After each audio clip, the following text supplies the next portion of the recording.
our first roundtable chat and chew for Friar Mom. We're going to have some great conversation with these mothers and mother-to-be.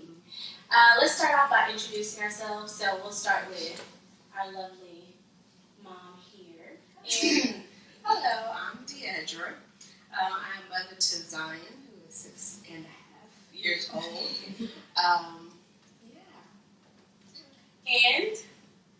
And mother to be for our second, who will be here in just a couple of months. Yay. Awesome. Alyssa Rochelle, I am expecting my first baby girl, Savannah. My name is Felisa, and I am a mother of 4. I have a bonus child, who is my oldest stepdaughter, who is 14. I have a 10-year-old son. I have an 8-year-old daughter and a 7-year-old boy. So, yes, full house. Well, I'm Sanae. I'm a mom of 1. Thank God. And it's a little girl. Her name is Peyton, and she just turned 4. Yay. So, to start, I wanted to talk about your mothering philosophy. Okay. So, what is your philosophy on motherhood? What is your style? You can sum it up in maybe 10 words or less. I'm more structured. I like to keep things like set. It works better for me that way. Right. And also because her dad is more lenient with her. I feel like I have to be the one that is like, you have to do this, you have to do that, it has to get done, and then you can do whatever it was. Right. Okay, good. All right, Felisa?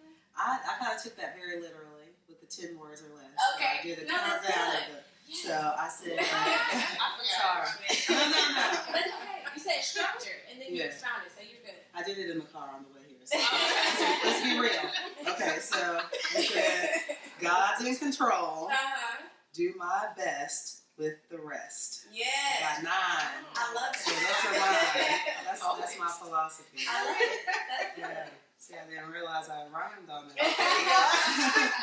But I kind of think about like those. There's a series of commercials that are out on maybe they're Pampers or Loves. I can't remember which one. But they talk about, no offense, first moms. They talk about how if you have one child, then you're all, no, don't drop that on the floor. But then that second one, let me tell you, the third one. They get something. Yes, right. Well, you missed your dinner. So, my thought is that ultimately I just had to let go a lot of the things that I was just so, yes. Like She's like,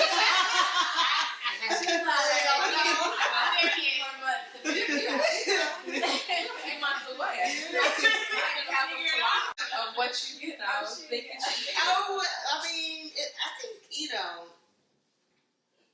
it's very similar to yours, just because I know how my mom raised me. It was very structured. That's just how my life is. So, I know first time mom, I know the baby's going to do what they do. But I do know eventually have to work in, my schedule on their schedule. right.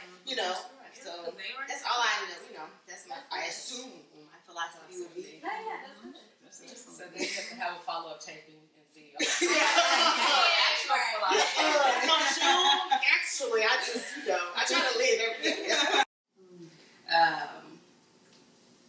I am, very, not very lenient, but I'm more on the, we'll take it as it comes, sort of thing. With our schedule, I laugh at people all the time. I was like, I don't tell him we're going to do something until we're pulling up to the place. Oh, look, we're going to such and such. Aren't you surprised? More so just so I don't have to keep hearing about it. As it comes, I want to do things that nurture him, that helps him become independent of us eventually. But still, at this point, I want him to be this innocent kid who just gets to be a kid. If that means a little bit more playtime, that's fine. If it means a few more corn dogs in a week, then, that's fine for this week, too. So what are some of your responses or reactions when your philosophy backfires on you? My oldest son had gotten in trouble for something. I don't know what he had done. And because they're aware of my philosophy, he tried to kind of flip it on me. And so he said, "But Mom, can we just pray first?" Before he was about to get his punishment.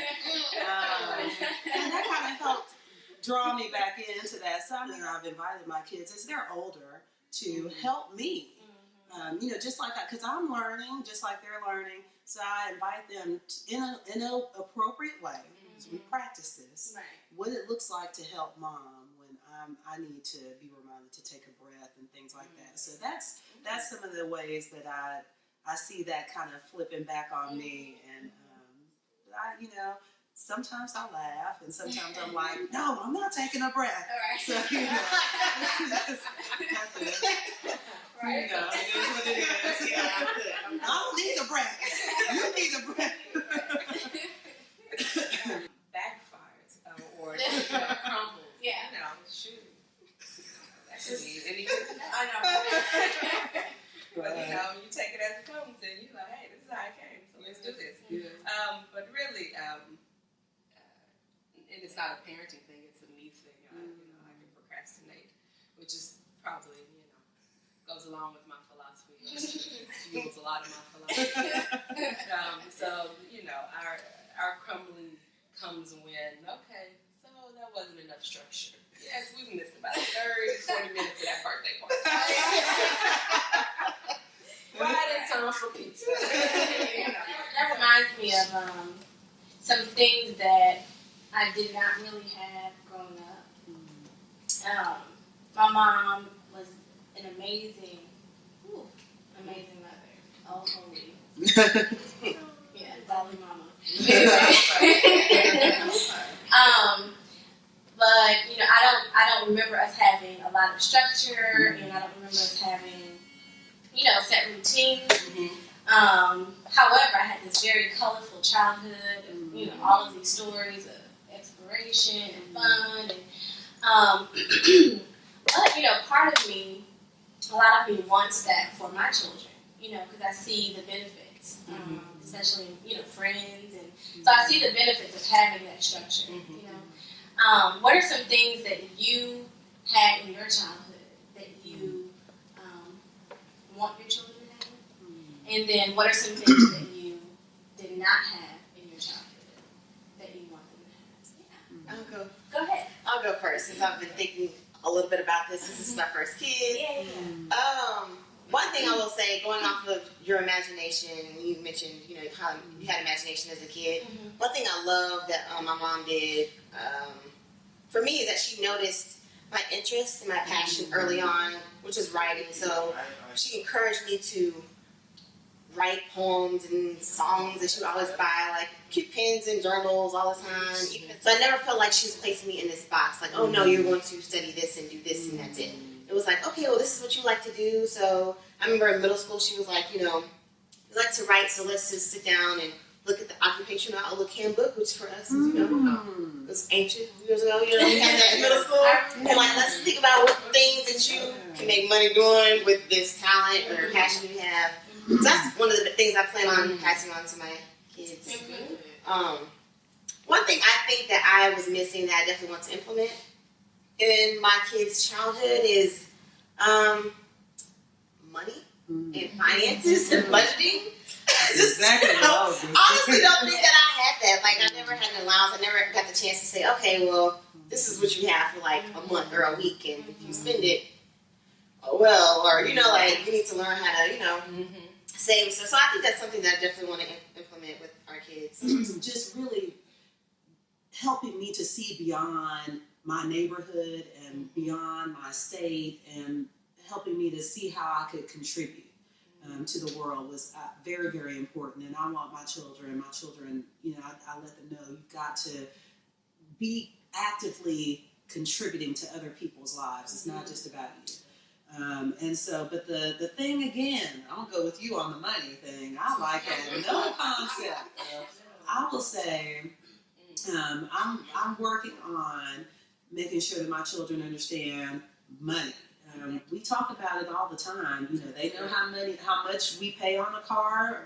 They know how much our mortgage is. They know all the details of that. Does it mean that they still don't ask for everything? No, but but it's still within a context. And one of the things that we've recently done is given them like gift cards, so that when they want to, like, they go to the store for their birthday or whatever, we give them a gift card, and then they can go to the different places, different stores, and buy whatever they want. Well, do you have enough on your gift card? I don't know. Okay, well, do you want to buy me something? Oh, okay, well, that's taken away from this. So it's, those are some things that we're trying to work on. But let me say this: Dave Ramsey has a game that's like a little board game for kids to teach them the fundamentals of you earn money, you save money, you invest money, and then you spend money. And it's like a little game. And it's like for 3 years old and up. Oh, wow. It's a really cool thing. Very good. Anyone else? So any things that you want for your kids or that you don't want for your kids? Do you experience in your child? For me, it's more of a, I think like an emotional thing. I want to be there for my daughter, more so as a mom than my mom was there. Only because I missed it. Like my dad was home